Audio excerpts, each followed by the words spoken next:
సభలో చెప్పడం నాకు ఇష్టం లేదు, కానీ నేను ఉద్యోగం చేసిన రోజుల్లో నాతో పాటు ఉద్యోగం చేసినటువంటి ఒక వ్యక్తి తల్లి, ఆమెకి గుండె నొప్పి వస్తోందని తెలిసినా కొడుక్కి చెప్తే ఎక్కడ కొడుకు వైద్యానికి తీసుకెడతాడో, ఎక్కడ కొడుక్కి చాలా డబ్బు అయిపోతుందో, ఆడపిల్లలు పెళ్లికి దిగొచ్చారు, మగపిల్లలు చదువుకుంటున్నారని చెప్పడం మానేసి కొడుకు నిద్రపోవడానికి వెళ్ళిపోతుంటే పిలిచి ఒక్కసారి ఇలా కూర్చొని ఒళ్ళో తలపెట్టుకుంటానని, ఒళ్ళో తలపెట్టుకుని నేను నిద్రపోయిన తర్వాత నువ్వు వెళ్ళి పడుకో అని. అంటే ఆవిడ ఉద్దేశ్యం ఏంటంటే ఆవిడ శాశ్వత నిద్రలోకి వెళ్ళిపోతోంది.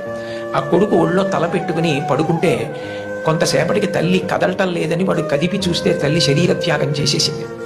ఆ తర్వాత తెలిసింది, తన భార్య చెప్పింది, కొంచెం గుండెల్లో నొప్పిగా ఉందమ్మా, బరూపం చేయలేకపోతున్నాను, కానీ వాడికి మాత్రం నువ్వు చెప్పకు సుమా అని ఒట్టేయించుకుందట కోడలతో. అది తల్లంటే. అమ్మ లాంటి వ్యక్తి జీవితంలో ఇక దొరకదు. జీవితంలో అన్నిటికన్నా పెద్ద నేరం ఏమిటంటే అమ్మకి చెప్పలేము అన్న పని మనం చేయడమే. ఏ పని మనం చేస్తామో అది అమ్మకి చెప్పగలగాలి. మీరు ఏ పని చెయ్యండి, ఇది అమ్మకి నేను చెప్పలేను అన్న పని మీరు జీవితంలో ఎప్పుడూ చేయకూడదు. భగవంతుడెంతో అమ్మ అంతే.